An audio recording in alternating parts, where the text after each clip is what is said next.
और रोज नए नए समीकरण बदल रहे हैं। उत्तर प्रदेश में तो राम मंदिर का मुद्दा अयोध्या में ही, फैजाबाद में ही फेल हो गया। मोदी संविधान बदल देंगे, वो बात दलितों के मन में बैठ गई बिल्कुल नीचे तक, और उसे कोई नहीं निकाल पाया। नमस्कार, एक बार फिर आपका स्वागत है। लोकसभा चुनाव में जिस तरह से आंकड़े सामने आए हैं, उससे सत्ता और विपक्ष का जिस तरह से उनको सीटें मिली है, उससे पलड़ा काफ़ी बदलता दिख रहा है और रोज़ नए नए समीकरण बदल रहे हैं सत्ता को लेकर, सरकार को लेकर। लेकिन सबसे बड़ा सवाल ये उठता है कि मध्य प्रदेश में जो 29 सीटें बीजेपी ने जीती हैं, उसी मुद्दे पर उत्तर प्रदेश में भी बीजेपी गई थी, बहुत सारे मुद्दे समान थे। तो क्या वजह रही कि उत्तर प्रदेश में तो उसको उतना प्रतिक्रिया नहीं मिली, उसका रिस्पांस नहीं मिला, और मध्य प्रदेश में 29 की 29 सीटें बीजेपी ने जीती। सबसे पहला मुद्दा था लाडली बहना योजना, जिसमें कि महिलाओं के लिए महिलाओं को पैसे देने की बात की थी। उसके अलावा दूसरा मुद्दा था, तो ये दोनों सबसे अहम मुद्दे थे, और उसके साथ साथ ऐसी कई योजनाएं थी जो मध्य प्रदेश सरकार ने शुरू की थी। उसके अलावा राम मंदिर भी एक मुद्दा था, लेकिन उत्तर प्रदेश में तो राम मंदिर का मुद्दा अयोध्या में ही, फैजाबाद में ही फेल हो गया। इन सब बातों पर चर्चा के लिए हमारे साथ आज वरिष्ठ पत्रकार अरुण दीक्षित जी हैं। अरुण जी उत्तर प्रदेश को भली भांति जानते हैं, मध्य प्रदेश को भली भांति जानते हैं। अरुण जी, आपका स्वागत है। धन्यवाद। दो मुद्दे, लाडली बहना और राम मंदिर, इस पर बहुत बड़े तरीके से, बड़े पैमाने पर बीजेपी ने प्रचार किया था, और अमूमन हर भाषण में हर नेताओं ने ये इस बात का जिक्र किया था कि राम मंदिर हमने बनाया। तो क्या वजह रही कि मध्य प्रदेश में तो एकदम क्लीन स्वीप रहा और उत्तर प्रदेश में जो है ये मुद्दा काम नहीं किया? देखिए, आप समझिए कि अपने यहाँ कहावत है ना, चिराग तले अंधेरा। मध्य प्रदेश में राम मंदिर मुद्दा नहीं था। मेरा मानना है कि मध्य प्रदेश में लाडली बहना योजना के तहत जा रहा वो पैसा और कांग्रेस का बिखराव, मतलब कांग्रेस की कमजोरी, कांग्रेस का अपनी आपसी झगड़ा, ये दो बड़ी वजह थी। महिलाओं ने वोट दिया है और कांग्रेस मैदान से लगभग बाहर थी, और जो दो तीन लोग ताकत से लड़ रहे थे, उनको बीजेपी ने कई महीनों से घेरना शुरू कर दिया था। छिंदवाड़ा की तैयारी बीजेपी ने तभी शुरू कर दी थी जब कमलनाथ की सरकार गिरी थी, और तब शिवराज सिंह चौहान ने कहा था कि 29 कमल की माला पहनानी है। इसी तरह दिग्विजय सिंह को भी घेरने में कोई कोशिश कम नहीं छोड़ी गई। हालांकि व्यक्ति के स्तर पर देखें तो दिग्विजय सिंह का कद बहुत बड़ा था, उन्होंने मेहनत भी बहुत की, लेकिन वो भी करीब डेढ़ लाख के अंतर से हारे हैं। 1,40,000। हाँ, तो ये जो चीज़ है, यहाँ का जो मूल भाव था वो था पैसा, मुफ्त की योजनाएं, और आदिवासी दलित सबके लिए किया। जहाँ तक उत्तर प्रदेश की बात है, वहाँ जो मुद्दा आया वो आया कि मोदी संविधान बदल देंगे। अखिलेश यादव और राहुल गांधी दोनों ने वो चीज़ आगे बढ़ाई कि आरक्षण बदल देंगे, ये क्योंकि इनके नेताओं ने बयान दिए थे। वो बात दलितों के मन में बैठ गई बिल्कुल नीचे तक, और उसे कोई नहीं निकाल पाया, क्योंकि मायावती को बहुत आगे करने की कोशिश की और मायावती ने बीजेपी का साथ देने की बहुत कोशिश की।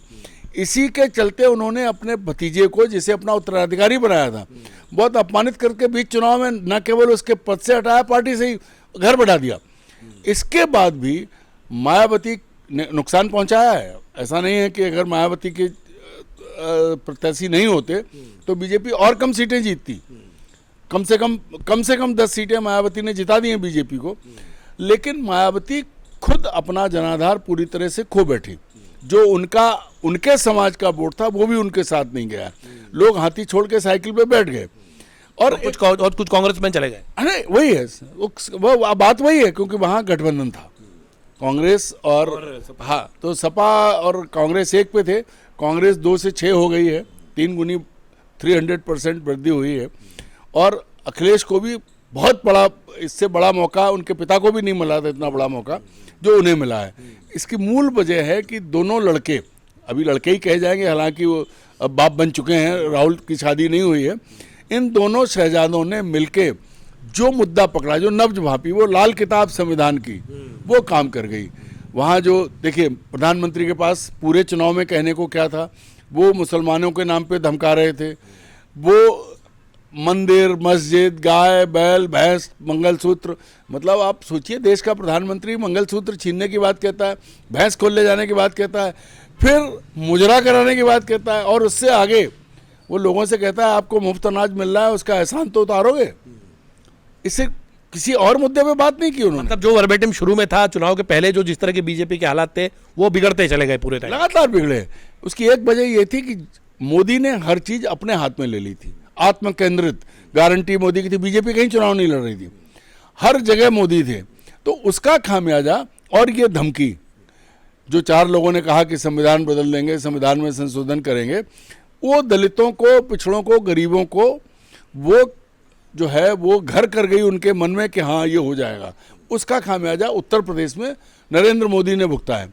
मध्य प्रदेश में परिस्थिति दूसरी थी। देखिए, एक तो मध्य प्रदेश में बीजेपी और कांग्रेस के अलावा कोई तीसरा दल नहीं है, खड़े हुए खत्म हो गए। बसपा थी वो भी बहुत कम सिमट गई अपने आप में। बसपा तो एक बार 91 में जीते और दूसरा 96 में जीते। इसके अलावा वो जो सीमांत इलाके हैं उनमें वोट काटने के अलावा कुछ नहीं कर रहे हैं। इस बार जो यहाँ हुआ वो ये था कि कांग्रेस, मैं इसको दावे के साथ कहता हूँ कि कांग्रेस नेतृत्व ने, दिल्ली वाले ने अपने 2 बड़े नेताओं को खत्म करने के लिए, उनका राजनीतिक अस्तित्व मिटाने के लिए जिस तरह के खेल खेले दिसंबर के बाद, उसका खामियाजा है। उस वजह से 84 के बाद, 84 में कांग्रेस ने पूरी 40 जीती थी। आज 2024 में बीजेपी ने 29 की 29 सीटें जीत ली। पर कांग्रेस हाईकमान करे भी क्या? सुरेश पचौरी जी चले गए, कमलनाथ जी करीब करीब जाते हुए रहे बीजेपी में। तो जब हर कार्यकर्ता, हर बड़ा नेता बीजेपी की तरफ देख रहा है, बीजेपी जाने की कोशिश कर रहा है, तो उनके पास एक इसका विकल्प क्या रह जाता है? देखिए, विकल्प था। अगर कांग्रेस ने कमलनाथ को हटा के परिवर्तन करना था तो उसी वक्त उन्हें पता था कि 45 दिन बाद चुनाव होंगे। अगर वो एक बढ़िया टीम बनाते युवाओं की और समझदार युवाओं को आगे करते, क्योंकि मैं आज भी दावे के साथ कहता हूँ जीतू पटवारी को राजनीतिक समझ नहीं है और ना वो आगे कभी भी, मतलब इंदौर का प्रत्याशी जो उनका अपना है वो विड्रॉ कर रहा है और उन्हें कहते हैं कि मुझे 3 दिन से पता था। अगर 3 दिन से पता तो आप कर क्या रहे थे? क्या है, राहुल गांधी की टीम में ओबीसी और SC ST खेलने का जो भूत सवार है हर जगह, आरक्षण की बात जो राहुल गांधी के दिमाग में बैठा दी गई है, उसका भी एक बड़ा खामियाजा उन्होंने मध्य प्रदेश में भुगता है। क्योंकि जब आप राजपूत और अगड़ों के बीच में जा रहे हैं तो वहां जाके आप ये बातें नहीं कर सकते। उत्तर प्रदेश में कौन? अखिलेश के लोग जीते हैं। लेकिन मध्य प्रदेश में तो 10 ओबीसी जीते हैं बीजेपी के, 29 में से 10 सीटें जो थी वो ओबीसी उम्मीदवार जीते हैं। उनके तो सब जीते हैं भाई, अब SC ST OBC सब उनके जीते हैं। क्यों? क्योंकि कांग्रेस ने ऐसा रायता अपने घर में फैला लिया कि उसके प्रत्याशी रपट रपट के गिर रहे थे। लोग उसके, भाई देखिए, नेताओं ने छोड़ा क्यों? क्योंकि कोई कोऑर्डिनेशन नहीं था। भाई कमलनाथ के साथ की पूरी टीम चली गई, कमलनाथ खुद कटघरे में आ गए जब उनको लेकर के उनके ऊपर भी सवालिया निशान लगा। तो इस माहौल में राहुल गांधी ने जो खेल खेला कि एक बार बिगड़ने दो। भाई अगर जीतते भी तो कितनी सीट जीतते? 4 5। यहाँ ताकत लगाने के बजाय यूपी में लगा ली तो कितनी जीत गए? 45। आपका कहना है कि कांग्रेस का बिखराव जिम्मेदार रहा मध्य प्रदेश में बीजेपी, कांग्रेस की हार के लिए और बीजेपी की जीत के लिए, और लेकिन बीजेपी ने जो ताकत लगाई उसके बारे में नहीं आप बताएंगे? नहीं, बीजेपी ने ताकत, मैंने कहा ना कि लाडली बहना योजना बहुत बड़ा आधार विधानसभा चुनाव में, मतलब महिलाओं का आधार उन्हें खड़ा करा। और अगर आप ये सोचें कि मंदिर मस्जिद इसका कोई असर यहाँ नहीं है, यहाँ भगवान राम नहीं थे, यहाँ लोगों के मन में, क्योंकि बीजेपी का गढ़ है, बीजेपी के प्रति लोगों की सहानुभूति है, विधानसभा में इतना वर्चस्व बढ़िया बहुमत दिया है, वो लोगों के उसमें था। और उसके तत्काल बाद विधानसभा में हार के बाद कांग्रेस एकदम बिखरी, तो कांग्रेस थी नहीं कहीं। तो उत्तर प्रदेश में जो है वो महिलाओं, लाडली बहना है या महिलाओं का 3 तलाक है या महिलाओं की सुरक्षा का मुद्दा है, ये तीनों मुद्दे नहीं चले क्या? वहाँ चला संविधान का मुद्दा, जो लाल किताब दिखाई, बस गांव गांव ये हो गया कि ये हमारा आरक्षण हटा देंगे, ये हमारी सुविधाएं खत्म कर देंगे। और राहुल गांधी और अखिलेश यादव ने दोनों ने एक ही बात की, वो लाल किताब लेके घूम रहे थे दोनों लड़के, इसी पर ये हुआ है। अब आप बताइए, राम मंदिर बना, उसका श्रेय किसने लिया? नरेंद्र मोदी ने। एक उत्तर प्रदेश में ये बात पूरी करने से पहले कहूँ, नरेंद्र मोदी का अहम, आप अयोध्या में आप चुनाव हारे, वहाँ एक दलित प्रत्याशी जीता है। बनारस में जो उनकी स्थिति है उसको देख लीजिए, अजय राय ने इतनी कड़ी चुनौती दी कि पहले तो बहुत देर तक वो पीछे चलते रहे। 1,52,000 वोट से वो जीते हैं। हमारे शिवराज सिंह 8 लाख से ज़्यादा से जीते हैं। नरेंद्र मोदी को ये समझना पड़ेगा कि राहुल गांधी वायनाड और रायबरेली में उनसे दोगुने वोटों से भी ज़्यादा जीते हैं, और उनके जो निकटतम सहयोगी हैं जो अपना रिकॉर्ड बनाने के लिए गांधीनगर में लगे हुए थे, उनका रिकॉर्ड तो सीआर पाटिल ने गुजरात में ही तोड़ दिया है। नहीं, ये तो चुनाव में हवा चलती है। राहुल गांधी पहले हारे भी थे, अब जीते भी हैं। अब इस बार हवा की बात चुनाव में हवा चलती है कि कोई जीतता है कल, कोई हारता है, कोई ऊपर रहता है, कोई नीचे रहता है, नीचे वाला ऊपर जाता है, ऊपर वाला नीचे आता है। राजन जी, बात प्रधानमंत्री की हो रही है। प्रधानमंत्री ने बनारस में क्या नहीं किया? बनारस की जनता ने अगर पिछली बार 4.5 लाख से ज़्यादा वोटों से जीते थे, एग्जैक्ट आंकड़ा नहीं मुझे पता है, इस बार 1,52,000 वोट। ऐसे मध्य प्रदेश में तो जाने 7-8 नेता 5 लाख से ऊपर जीते हैं। तो भाई अगर इंदौर को ले लो तो वो तो और बड़ा रिकॉर्ड है, क्योंकि वहाँ नोटा नंबर 2 पे नोटा था, नोटा ने चुनाव लड़ा। तो ये जो चीज़ है, क्योंकि कुल मिला के अगर आप देखो तो उत्तर प्रदेश की जनता को एक तो इनकी दादागिरी, राम मंदिर की बात अलग थी, राम मंदिर के समय जिस तरह की चीज़ें गई, अधूरा मंदिर है, और जो घमंड दिखाया। एक बात, बहुत बड़ी बात अयोध्या के लोग कहते हैं, मैं कल भी बात कर रहा था कि हमारे राम तो गोरे थे और उन्हें कौन ला सकता है। तो जो राम को लाए हैं हम उनको लाएंगे का नारा भगवान राम ने ही बता दिया है। जब अयोध्या में ही आप हार गए, इसका मतलब यह है कि वो जगह जहां मंदिर बना रहे हो वहां के लोग आपकी रीति नीति से खुश नहीं हैं। सबसे बड़ी चीज़ ये है। और एक और बड़ी बात आप देखिए कि राम मंदिर 3 दिन पहले 1 तारीख तक मुद्दा था, सारी बात आप कर रहे थे, लेकिन कल शाम को नरेंद्र मोदी जब अपने पार्टी कार्यालय में बात कर रहे थे तो उन्होंने राम का नाम नहीं लिया, अयोध्या की बात नहीं की। वो जगन्नाथ, क्योंकि उड़ीसा में जीत गए तो जय जगन्नाथ करने लगे। तो ये भी एक मैसेज है कि नरेंद्र मोदी भगवान को भी पटक सकते हैं। जगन्नाथ ने मदद कर दी तो जय जगन्नाथ हो गया, राम जी कहाँ गए कोई नहीं बात करता। नरेंद्र मोदी के इसी चरित्र को 10 साल में जनता ने पहचाना है, उसका भी खामियाजा बीजेपी को, नरेंद्र मोदी को, क्योंकि बीजेपी चुनाव नहीं लड़ रही। अब उत्तर प्रदेश, खास तौर पे उत्तर प्रदेश, मध्य प्रदेश का तो साफ रिजल्ट आ गया। उत्तर प्रदेश में अब आपको क्या लगता है कि क्या होगा? क्योंकि योगी के ऊपर अब ऐसा पार्टी की तलवार लटकी है, योगी पर जो है एक तरह से सब निशाना साधेंगे कि योगी आदित्यनाथ जय की वजह से उनको 43 सीटों का नुकसान हुआ है। देखिए राजन जी, नुकसान हुआ, लेकिन योगी अकेले जिम्मेदार नहीं है। क्या योगी ने कैंडिडेट चुने थे? और योगी की नाक में रस्सा डाल के आप बैठे हुए हैं। वहाँ AK शर्मा जो गुजरात में इनके सचिव थे, रिटायर्ड IAS अधिकारी, उन्होंने जो निचले स्तर पर जो वहाँ पर वो काम फैला हुआ है, योगी आदित्यनाथ को ठीक ढंग से काम नहीं करने दिया जा रहा है। इतनी आंतरिक खींचतान मंत्रिमंडल के भीतर है। ये तो ठीक है कि उत्तर प्रदेश में जो मीडिया है और वो बातें आपस के उसमें तो हैं, वरना AK शर्मा ने, चाहे वो बिजली का मामला हो, चाहे वो शहरी विकास का मामला हो, मनमानी की है। बिजली का जब 22 के चुनाव में ये कहा गया था कि किसानों के बिजली के बिल माफ होंगे, वो 2 साल तक ऐसे ही अटके हुए हैं, अभी जाके होना शुरू हुए। तो ये जो चीज़ है, दरअसल नरेंद्र मोदी जी योगी की की पूरी कुर्सी पर ऐसे जाल बैठा के बैठे हैं, ऐसी ग्रिप ली थी कि बिना उनकी मर्जी के वहाँ कुछ नहीं हो पा रहा था। और यही है कि योगी ने भी ये बता दिया कि जब आप कुछ कर रहे हैं तो आप करके देख लो।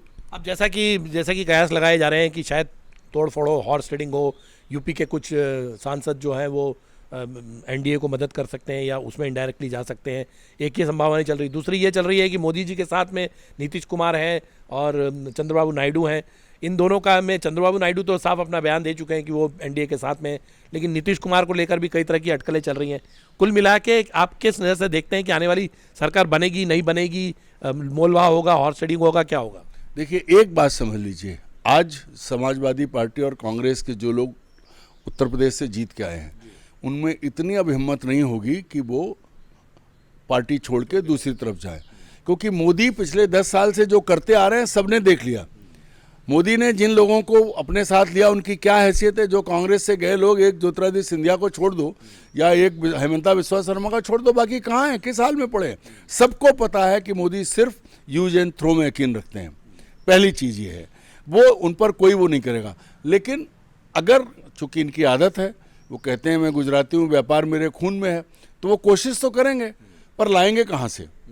पहली चीज, क्योंकि इंडिया गठबंधन से लोग फिलहाल अभी टूटने वाले नहीं हैं, क्योंकि ये गठबंधन उन लोगों का है जिन्होंने मोदी से बहुत मार खाई, कांग्रेस के खाते सीज कर दिए, अखिलेश यादव का जीना दूभर कर दिया उत्तर प्रदेश में। क्या ये भी एक कारण रहा बीजेपी के हार का? हाँ, बीजेपी के हार के मोदी की मनमानी बहुत बड़ा कारण है, संगठन के भीतर भी और संगठन के बाहर भी।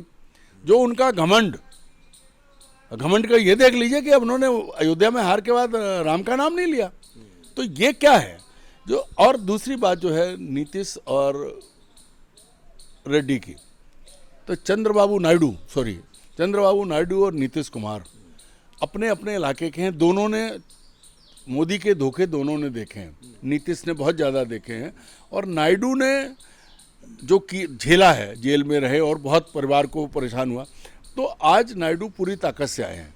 तो देश की पॉलिटिक्स में वो बाद में ध्यान देंगे, पहले उन्हें अपना स्कोर सेटल करना है राज्य में। लेकिन इतना ध्यान रखिए कि अगर मान लीजिए कल को इंडिया गठबंधन कहता है कि मल्लिकार्जुन खड़गे हमारे प्रधानमंत्री प्रत्याशी हैं, और दलित और दक्षिण भारत के नाम पे अगर उन्होंने सवाल उछाल दिया, ये काल्पनिक बात है, लेकिन अगर ये उछाल दिया तो मैं चंद्रबाबू नायडू या नीतीश कुमार को प्रधानमंत्री बनाने की जो अटकलें जो चल रही हैं उस तरह, वो तो बात की बात है। अगर वो कहें तो एक दलित, पिछड़े और दक्षिण, देवेगौड़ा के बाद दक्षिण से दूसरे व्यक्ति होंगे। हालांकि नरसिंह राव भी थे, लेकिन वो कभी वो दक्षिण के माने नहीं गए। लेकिन ये जो चीज आएगी तब क्या होगा, मतलब इंडिया गठबंधन जो है वो नायडू को प्रधानमंत्री के रूप में प्रोजेक्ट कर सकता है ना, प्रधानमंत्री के रूप में प्रोजेक्ट करे। अगर मल्लिकार्जुन खड़गे का नाम प्रधानमंत्री के लिए आता है तो दक्षिण, दलित, ये दोनों चीजें आ जाएंगी और उसके साथ वो खड़े होंगे, क्योंकि नायडू को अगर वो मल्लिकार्जुन खड़गे का समर्थन करते हैं तो दक्षिण भारत में वो प्रधानमंत्री की तरह मजबूत होंगे। अपने नीतीश कुमार जी जो हैं, नीतीश चचा तो कब, कोई गारंटी तो है नहीं कि कभी भी पलटी मार देंगे कभी भी। अब सबसे देखिए, मोदी की सबसे बड़ी समस्या क्या है कि उन्हें 32 सीटें चाहिए। वो 32 सीटें इन्हीं दो के पास हैं, एक दो कम है तो 12 और 16 करीब, 12-16 हैं, और 5 सीटें रामविलास पासवान के बेटे के पास हैं। तो क्या आप सोचो, ठीक है मोदी के साथ मिलके चुनाव लड़े, लेकिन रामविलास पासवान के परिवार की फूट, उनको अपमानित करने का खेल जिस तरह से मोदी ने किया, कौन भूला है। और फिर उससे पहले जिस तरह से रामविलास के बेटे के जरिए नीतीश कुमार को निपटाया था, वो कौन भूला है। वो तब मोदी का अनुमान था, नीतीश निपट गए, अब बाद में वो खुद निपट गया, चाचा भतीजे में लड़ाई। तो घर के अंदर जो किया, जो खेल खेला नरेंद्र मोदी ने, मुझे तो अभी भी लगता है कि कल कोई अच्छा विकल्प आएगा तो चंद्रबाबू नायडू और नीतीश कुमार दोनों अपने लिए दूसरा विकल्प खोजेंगे। अच्छा, एक नैरेटिव ये चल गया है कि शिवराज जी की जीत का रिकॉर्ड काफ़ी ज़्यादा है और पार्टी के दूसरे नेताओं को शिवराज जी को आगे बढ़ाना चाहिए।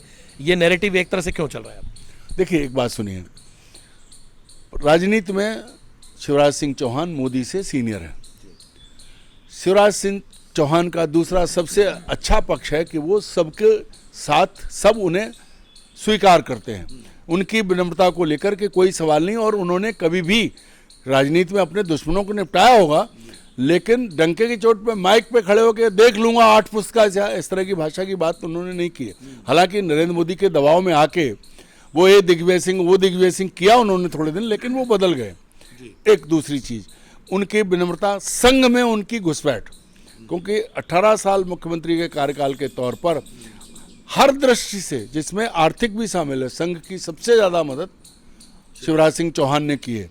नरेंद्र मोदी ने मुख्यमंत्री बनने के साथ ही गुजरात में संघ को दरवाजा दिखा दिया था। मतलब शिवराज जी आज भी संघ की सबसे बड़ी चॉइस है। अब आगे चलिए ना, जो तीसरी बड़ी चीज है वो भी ओबीसी है। अगर नरेंद्र मोदी खुद को तेली और ओबीसी कहते हैं तो शिवराज सिंह चौहान भी हैं। शिवराज सिंह चौहान के किसान भी है, नहीं, किसान भी है। शिवराज सिंह चौहान के साथ चंद्रबाबू नायडू और नीतीश कुमार के अलावा बाकी दल जो हैं वो भी विश्वास के साथ होंगे। मोदी पर कोई भरोसा नहीं करता, क्योंकि मोदी के लिए तो कहा रहा, भाजपा ही कहते हैं कि ऐसा कोई सगा नहीं है जिसको मैंने ठगा नहीं है। और इतिहास उठा के देख लीजिए, रोते घूम रहे हैं उद्धव ठाकरे, जिनके पिताजी के पांव पड़ते तो उनका पुत्र होने पर ही सवाल उठा दिया। शरद पवार को देखिए, और बिहार में तो नीतीश की पार्टी और रामविलास पासवान की पार्टी। तो अब क्या संघ और बीजेपी के अंदर भी इस बात को लेकर कशमकश शुरू हो गई है? हो चुकी, ये कसमकस उस दिन चुनाव के बीच में शुरू हो गई थी जिस दिन नड्डा ने ये कहा था कि हम बहुत ताकतवर हैं, अब हमें संघ की जरूरत नहीं है, संघ अपना काम कर रहा है। उसी दिन ये साबित हो गया था कि अब क्या होने वाला है। और मैं फिर कहता हूँ कि ये जो बाकी के 2 फेज हुए हैं उनमें जो सीटें थी वो ज़्यादा थी एनडीए की, ज़्यादा थी बीजेपी की। फिर क्यों हार गए आप? क्योंकि जब आपने कह दिया संघ की हमें ज़रूरत नहीं है तो संघ ने भी बता दिया। और इस बार सब डंके की चोट पे कहते हैं आप पता करिए, आप भी बहुत लोगों को बहुत करीब से जानते हैं।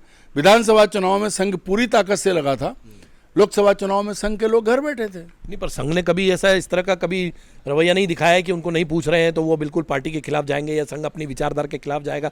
उनकी जो विचारधारा है राष्ट्र प्रेम या राष्ट्र के प्रति समर्पित होना, वो इससे उनको नहीं पता है कि नुकसान होगा या पार्टी की सरकार चली जाएगी तो बहुत नुकसान होगा। उनके बहुत सारे एजेंडे ऐसे हैं, बहुत सारी ऐसी उनकी विचारधारा के काम है जो कि होने बाकी हैं अभी। तो संघ ऐसे अपने पाँव पे कुल्हाड़ी क्यों मारेगा? संघ ने अपने पाँव पे कुल्हाड़ी नहीं मारी है। अगर संघ ये करता कि नरेंद्र मोदी पूरी ताकत से आ जाए और साथ खड़ा होता तो वो अपने पाँव पे कुल्हाड़ी मार लेता। फिर संघ की वही गति होती जो गुजरात में हुई थी। संघ कोई पूछता नहीं, फिर संघ प्रमुख को, मोहन भागवत को मोदी के सामने खड़ा होना पड़ता, क्योंकि मोदी ने भगवान तो खुद को घोषित कर ही दिया है। संघ कभी कुछ बोलता नहीं है। संघ की सबसे खास बात है, संघ के मुंह से राजनीति की बात नहीं निकलती है। और मैं कई बार कह चुका हूँ, आपसे फिर कहता हूँ कि जब गुरु गोलवलकर ने जनसंघ बनाया था 1951 में, तो उन्होंने कहा था ये गाजर की पुंगी है, चल गया तो अच्छा, नहीं तो चबा के खा लेंगे। तो वो संघ बहुत बहुत गहराई से देखता है। और नरेंद्र मोदी ने जब खुद को भगवान कह दिया तो संघ उनके आगे कहाँ लगता है। और संघ जब चुप बैठ गया, संघ कुछ बोला नहीं, उसका ये परिणाम है। अगर संघ पहले से ही जाहिर कर देता तो आप ये समझ लीजिए कि परिस्थिति और होती, 200 से नीचे जाते।